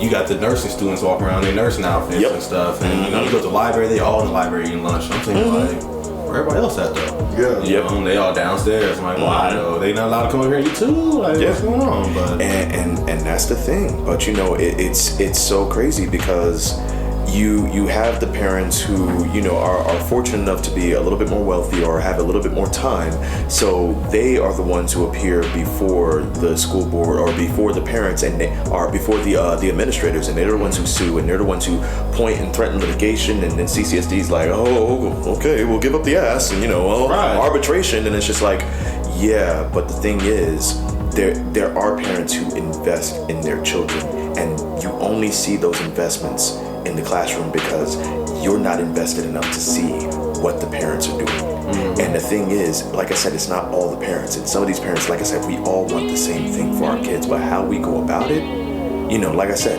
my mom, at the time that I was in middle school, she had to take a fucking cab up to the school. She took a cab up to the school, and at that point, she had to get around with a cane. And, you know, she sat in that room with the teacher who called me stupid, and he lied to her face and said that he didn't do it until two of my friends who were in the class with me, and we say friends, but they were just some niggas who were in the class with me, because what they wanted to do, they wanted to be smart, and they wanted to see if they could find the, you know, fat black lady who was wearing the purple cloak. You know, mom's had style. You know, so they were like, who that woman look like? Hey, Kool-Aid, but grape. You know, and they wanted to find that. And then, that's what they were trying to do. And then it's so funny because they didn't realize. They was in class though. Yeah, and they didn't realize my mom knew their moms. So then she was like, you know, she said one of their names and said, do you remember what happened yesterday? Oh, when Mr. So-and-so called Kenny stupid. Yeah, I remember that shit. That shit was funny. Watch your language, young man. Yes, man. And then they ran away. But it's just like, if this random kid who has no context for the conversation that you're having with my teacher can remember me being called stupid by you, what the fuck is the problem? Right. Yeah. And see, the thing is, no parent wants to do that. But parents will protect their children even when they're wrong. Yeah. And the problem is, if I was wrong, my parents would wear my ass out in front of them verbally. And then when they got home, it was WWE tag time on my ass. Right. Like that's the accountability portion. I don't need to see you whoop your kid's ass, but maybe, just maybe, you might need to whoop your kid's ass. I want to go to school with a different vibe. Exactly. You know? Realize I'm in trouble. Exactly. Yeah, exactly. And I don't condone abuse or anything like that. Let it be said, let it be known. But at the same time, a degree of discipline and accountability goes a long way. You don't need to physically discipline your child in order for them to have that. And I feel like the parents and the teachers just need to be more collaborative. Yes. Be a community. Like, rather than coming in pressing this issue without even trying to understand what happened in the first place. Yeah. Like your mom asked, did you call my son stupid? He had the ability to lie. Yeah. But that's what needs to be happening in order to gain that trust and collaboration. Because it's like, let me give you a choice to be forthcoming, and then we can work on this together if you allow it. But if not, I know what the problem is. And do you know what that lesson taught me going into education is that if you're hearing from me the first time because your kid done fucked up in my class, then that's a mistake on my end. Exactly. I need to be calling home, or I need to be shooting an email letting you know, hey, guess what? Doing great. Your son's doing great. Your son's doing something outstanding. My father used to always say, hey man, you can't keep good a secret. If something is good, it's going to get out. People are going to find out. Why do you think white people love soul food now? Because we couldn't keep that shit to ourselves. Yeah. You cannot keep good a secret. So I need to be sure that I'm communicating with the parents about how great their child is doing in my class. So, I didn't want to start. No, you're good. So, I love your story you said with your mom, because I had kind of a similar situation recently. Speak on it. And I feel I handled it the good way I was supposed to. So when I was telling you earlier about the kid that had to kick off the bus, the other two kids, they were fine. She was late. She was a late addition. That was no issue. But this one, he was actually like one of the first returns of apps and all that stuff. Mm-hmm. So his mom actually emailed me, and she wanted to understand what happened. You know what I'm saying? Mm-hmm. So I did my email response. You know what I'm saying? Explain the story, whatever. She responded back. Yeah. Saying, I understand, I appreciate you telling me, I feel it could have been handled better, blah, blah, blah, ABC. Asked a few formal questions that she wanted to ask. Being a real human, I like to be transparent as well. And I feel like the teacher wasn't transparent in your situation. If he was transparent from jump, it probably wouldn't have got too bad. He probably come like, I did call your son stupid because of. Yeah. And then it was such to explain it and be like, I called your son stupid and it sucks, I did that. But let me own the behavior. Exactly. Yes. Over behavior. And then that could have been like, okay, let's talk to our son together and explain it. But then also let's talk to you and say, don't do that. That's my boundary. Like, exactly. That's my kid. There's no reason to call him stupid. Anybody. Don't call him stupid. But then at the same time, like I said, it's the transparency the teacher has to have. If the teachers aren't transparent, it makes it hard for the parents. So the parents don't trust the teachers don't trust the parents. And now we in this community with no trust in it. And it's like, no, I can't do that, And you don't see the far-reaching consequence that are you being worthy of your power? Mm-hmm. Because the things that a teacher tells you, the things that an adult tells you, especially when they're in a position of power, the things that an adult tells you can push certain buttons within you that never get unpushed or get pushed by the slightest thing. Mm-hmm. Again, like I mentioned earlier, I don't think, I think I look okay now, but like, I never really, like, I tried my best to look my best and everything like that. I think I'm okay.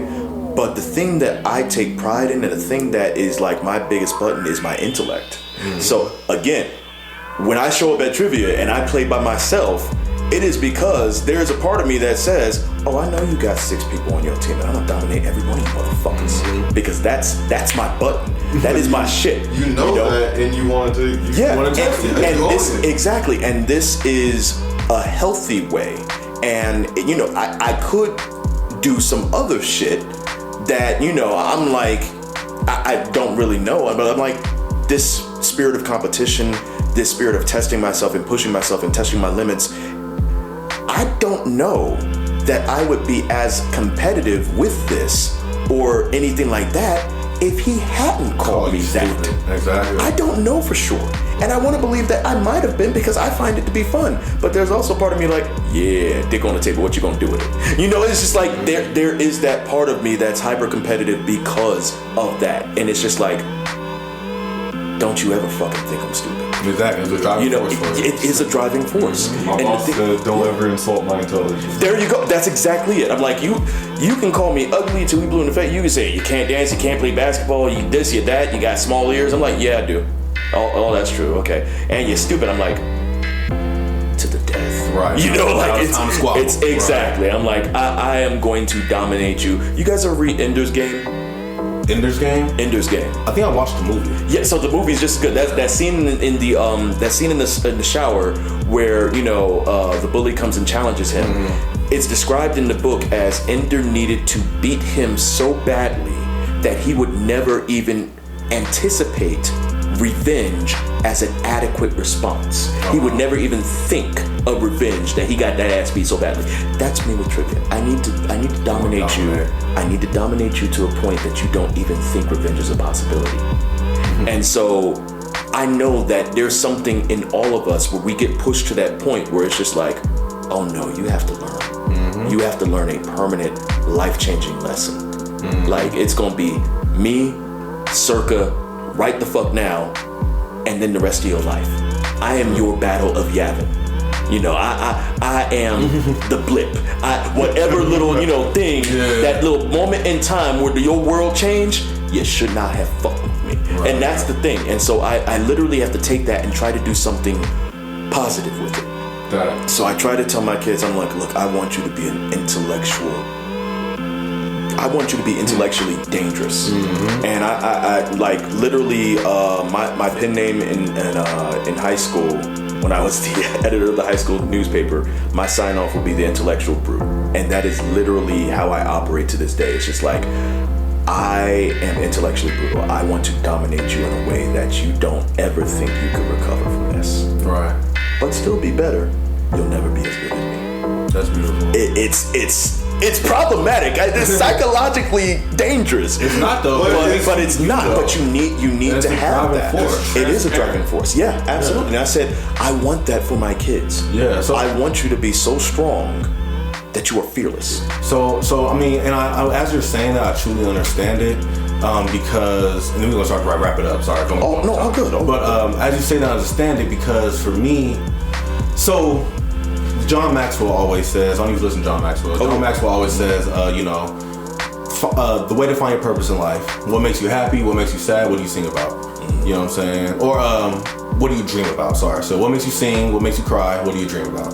So one thing that makes me cry is always the misinformation. Yes. And that's one thing I hate, when people are misinformation and then they're lost, and that's something that's like, I think gets me in my like on the football. If I'm on the football field, I'm not gonna lie to you. One of my hardest things to do on the football field is to watch a coach keep running fucking deep. Oh man. Run a short pass, my nigga. Run a running play. Run a sweet deuce. What the defense is giving you. Nigga, so at some point, I started itching. Some coaches, they're good. They'll listen to me, man. What you see, ref? Man, coach, you got to run this play. I promise you it's gonna work. It works. You know what I'm saying? Because you've been running deep all plays. The quarterback can't throw. It's windy. The quarterback can't throw, and all your players keep going to the end zone first play. This dude's little. He can't throw no 50-yard pass. You should be running 5 and ends every damn play. Every play until you get some momentum going. Yeah. Some coaches, they shrug it off. Oh, okay, little. And then what they do next play, running deep, and then they throwing no pad because the guy didn't throw the ball far enough and the dude can't catch it. And I'm sitting here like, in the back of my mind, I'm sitting here like, you just don't want to listen. Yeah. And I'm gonna let you. Unfortunately, now I have to let you not listen because my driving force was I can't sit here and not say something. Yeah. I have to say something. That's my tongue. Like if I see something, I have to say something. Yep. If I feel you looking stupid right now, I'm gonna say something to you. But that's hey, also girl, a byproduct of them not knowing their kids. And that's what it is too. They don't know their kids. That's what I was thinking too. And that's the sad part. I'm watching your team play, and I know what your team can do right now to score. Absolutely. And I know why it's not happening. And I know why it's not happening, and you're not realizing it because you're so stuck on your son playing quarterback and Johnny being the receiver that's gonna catch a touchdown pass, and your son's a free safety who can't backpedal. Like, you know what I'm saying? It's like, come on now, like, but yeah, nah, brother. I think that right there is beautiful. And one thing I just want to say is thank you for all the passion you brought to this episode. Yeah, for real. Like, man, I really felt your passion as a black educator. And it feels good to actually see and hear somebody who actually cares, you know what I'm saying? And you can tell that your kids are all super lucky to have you. Like, that school's lucky to have you. Everybody's lucky to have you, bro. I'm blessed. I'm blessed to have them, man. Yeah. Like, it's so crazy. When I was a kid, I always thought to myself, when people ask you, what do you want to be? My answers were good husband, good father. I think I'm a great dad. I got to do it from 3,000 miles away. Thought I was a decent husband. I'm forced. His life happens. But at the same time, the validation that these kids give me when they tell me, hey, push come to shove, like, I know I have a dad, but you're like my second dad. Like that. bro, that shit hits me so hard in my chest. I'm just like, don't cry, don't let them see it, bitch, don't cry. But yeah, man, like, and that's the thing, I joke about that and everything like that, but I'm like, it's absolutely vital that you see the full range of emotion from me as well, because we have consistently been denied that as black men, but we love, and we love ferociously. And when we have kids, whether they are our birth kids or whether they are our kids in the classroom, we love them with everything that we have, and we do the very best we can by them, because we remember what it was like to not always have the best done by us. Exactly. And that's what I think it means to be a black educator. And Lord knows, you know, that our black sisters are doing it in droves, because they're more educated than we are. Black women are the highest educated constituency in this country. But black male teachers, first of all, do y'all know the percentage of black male teachers in this country right now? Man, I'm gonna give you 3%.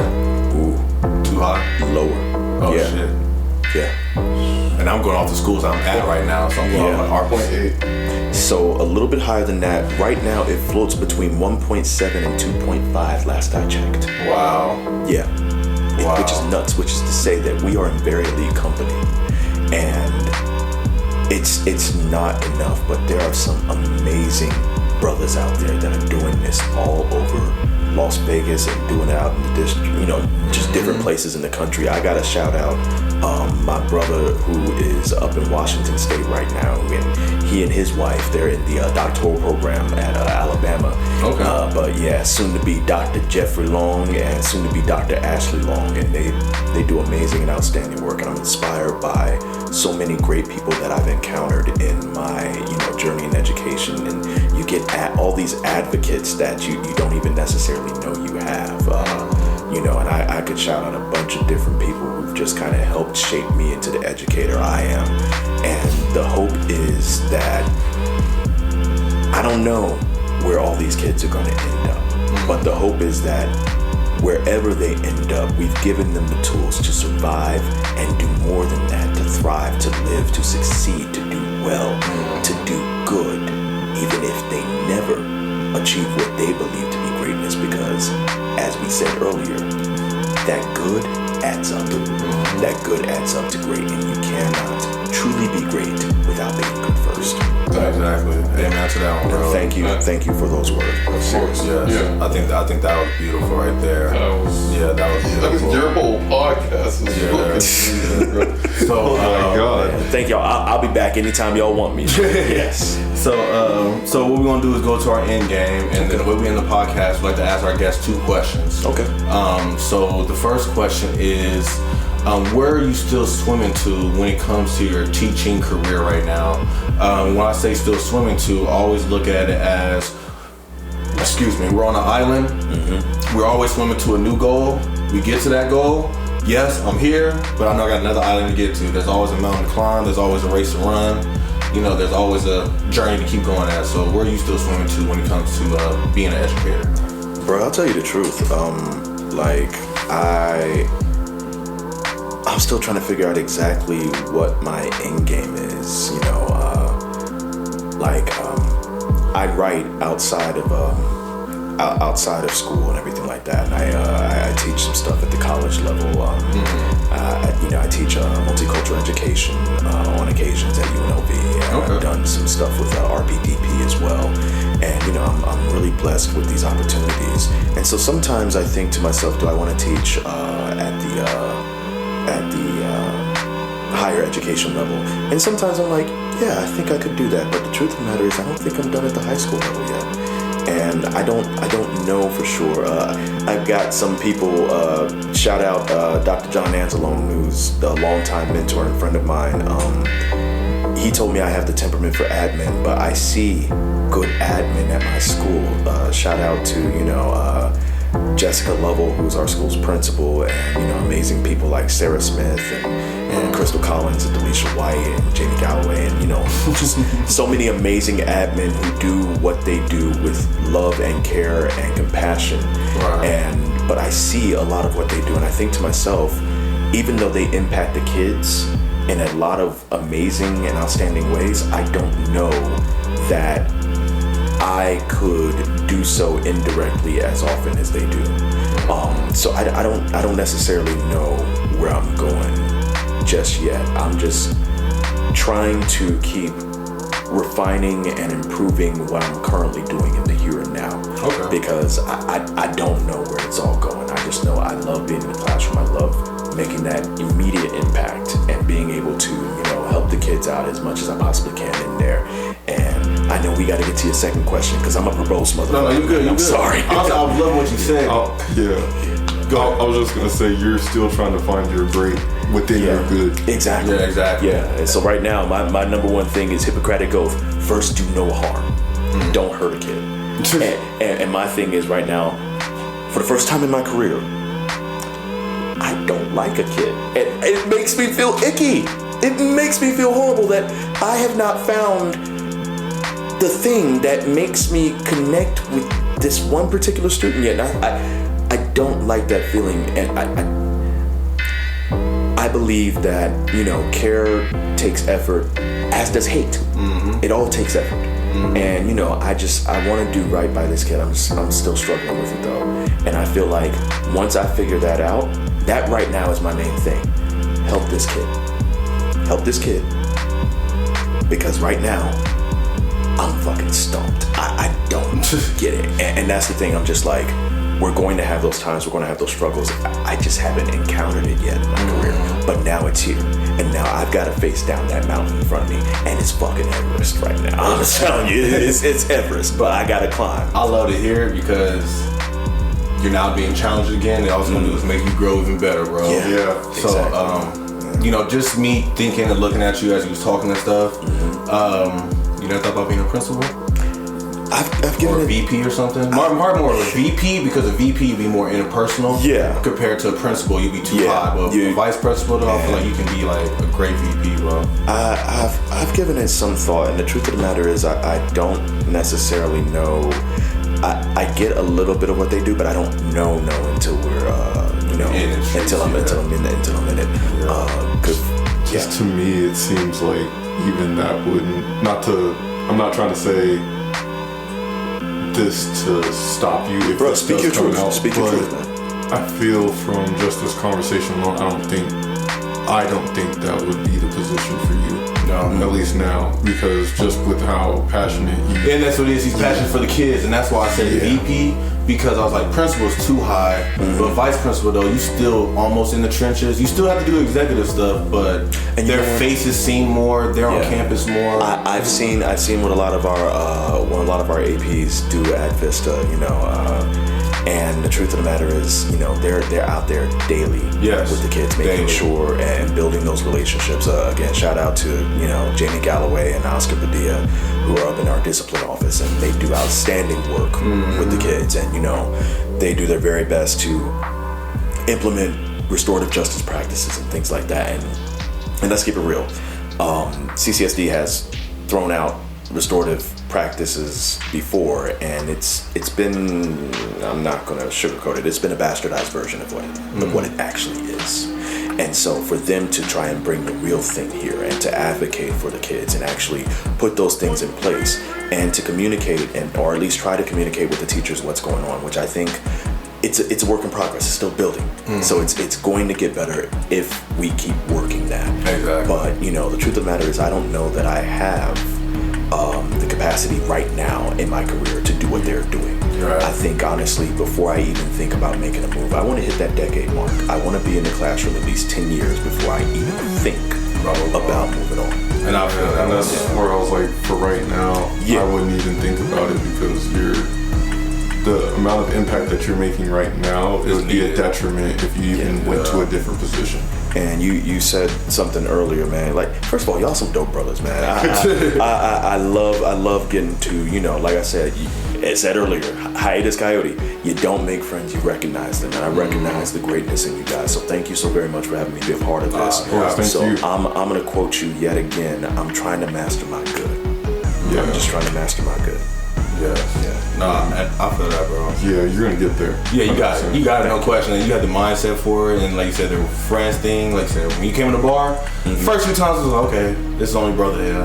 But then after the third time, I was like, this dude been here 3 times. I'm gonna introduce myself, say something, at least fist bump, and yeah, connect, man. It was. And we I gonna was start doing it. I was so glad that you did too. I was just like, oh shit. I'm like that's a cool brother. That's a cool brother. And that's the thing.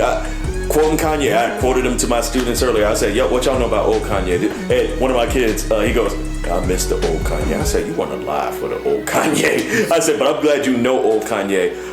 First track off of A College Dropout. You know, we wasn't supposed to make it past 25. Joke's on you, we still alive. Yeah. And so it's just, when we think about that, do y'all remember the first time, side question, y'all remember the first time y'all got the brother head nod from a black male who was anywhere between 5 to 10 years older than you?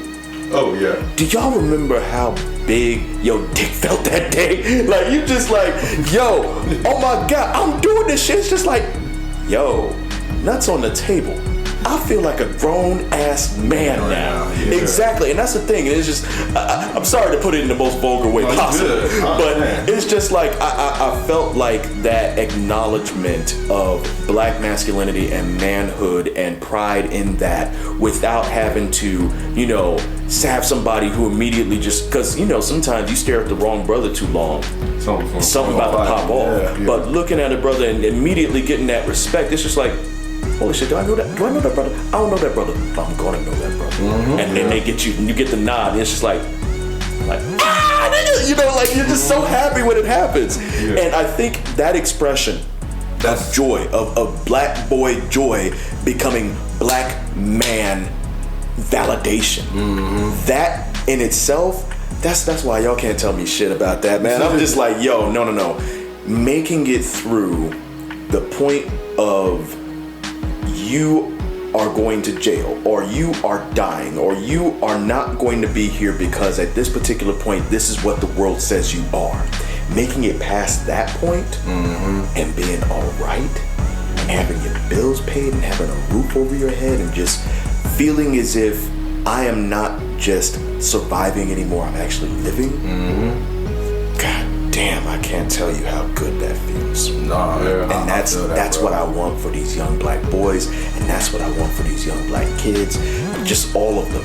You know, boys, girls, and theys included. You know, I want it for all the kids, man. And you know what, bro? That the idea of what you say right now, the black man head nod. Yes. I do that in my schools. Yes. Like, I don't care. Like, if there's a young dude that I have not seen before, and I'm just walking past him, and if it's only me and him in the hallway too, I'm like, what up, bro? Hey, bro, how you doing? Exactly. Yeah. You heard of Mick Jenkins? I have not. No, okay. So there's a song on his Something to Pieces album. The song's called Understood. And the chorus is like, old head hit me with the head, understood a nigga like 10 folk. Yo, man. Yeah, it is just like, it is a thing. That is a rite of passage. And the first time it happens, it's just like, man, I will never forget how this feels. The validation from somebody who doesn't even know me, but knows me. And I feel like that at the bar, bro. So like, there's times at the bar where, like you said, you walk in and like, I'm used to now. There's another light-skinned tall brother that's cool. He come up and say something. He was limping last week. Oh yeah, I saw brother. Tore his knee up. I don't know what he did. He tore his ACL or something. Probably hooping with people too young for him. That's typically how it happens. But I love the times when there's like an older black male walks in there. Yes. And then you kind of see, it's gonna sound corny, but you see the proudness in his eyes when he realized I'm hosting. Yes. You know what I'm saying? Not like it's just trivia, but there's a black kid hosting trivia. And then all of a sudden, and it's not like I'm playing though. My round one is always cool. I like to be calm and collective, welcome everybody in. By round two, Chris Brown's coming on, I'm turning it up now, you know what I'm saying? And Jay-Z gonna play at some point. Somebody's gonna play at some point, and you see him like, okay, we vibing here too now? Yes. And it's like, that validation feels even better to me, because it's like, this black dude came in here, he probably didn't expect this, but he's like, this is a good night now. And by the end of the night, they come up and say, that was a great night, brother. You killed it, you know, appreciate you. The playlist is on. That acknowledgement. The acknowledgement feels good, bro. It's huge, and I met a lot of people through trivia and everything like that. And shout out to Michael Burson, who used to be my quiz master when I was playing at Big Dogs and stuff like that. And bruh, I ain't never experienced anything like how you do it. And that's the thing. I was just like, yo, there's something special about the way that you do it. And, I appreciate it. And it's so natural. It's so nonchalant with it. And that's a beautiful thing to watch us succeed at even something that is quote unquote trivial. It is exactly.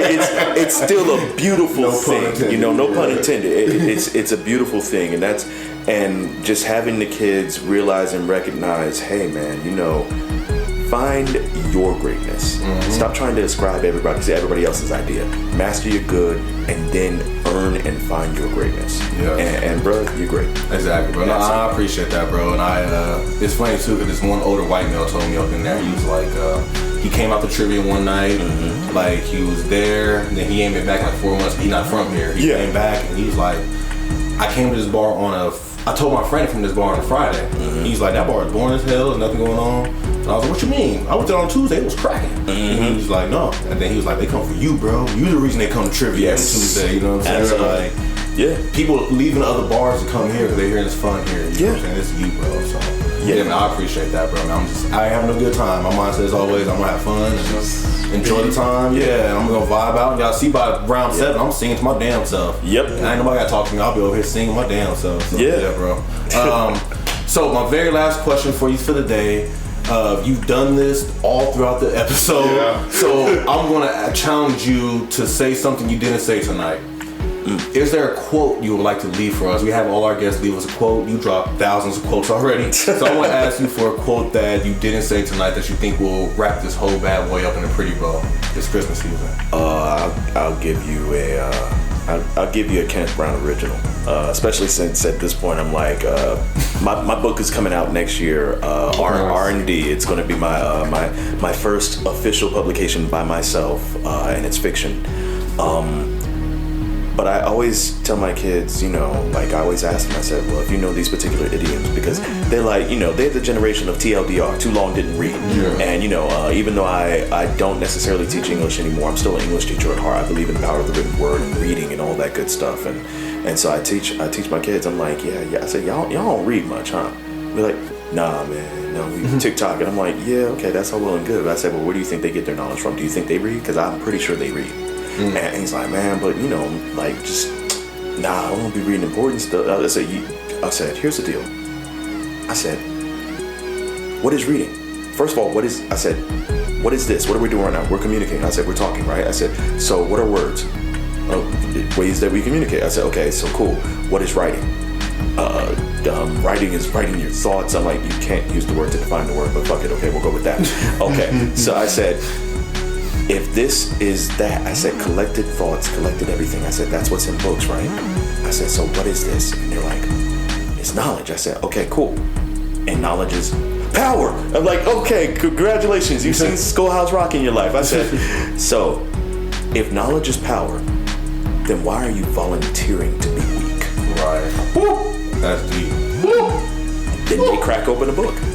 So that's typically a thing. I said, you not reading is you volunteering to be weak. Right. If knowledge is power and this is knowledge, why are you volunteering to be weak? Not reading. That's deep. They already think you're weak. Are you gonna make it true? It's so funny you said that. I'm about to do that to my emails now. I'm about to send out an email on Monday, and at the bottom of it, I'm gonna say, if you read this whole email, come to my office and get some candy. Yeah. And then I'm about to press everybody. You ain't come to the office. We all getting our honey buns. Y'all didn't read the whole email, did you? Yeah. But that's deep, bro. I love that. I love that. If knowledge is power, books has the knowledge, and you're volunteering not to read it. Why are you volunteering to be weak? That is beautiful, bro. I think that right there, that's a great way to wrap it up. You know? I think that's a great way to wrap it up, brother. Appreciate you so much for coming on here, Kenny. You dropped so much knowledge, my guy. I appreciate it. Thank you for spending the time. I know we probably went over time a little bit than expected, but at the same time, that conversation was too fire. Yeah, it was quality. I couldn't change that. Definitely, like you said, being a rookie educator coming from an experienced educator. You know, you're not a pro. You don't want to call a pro yet, but you're experienced more than I am. Man. So I appreciate you sharing.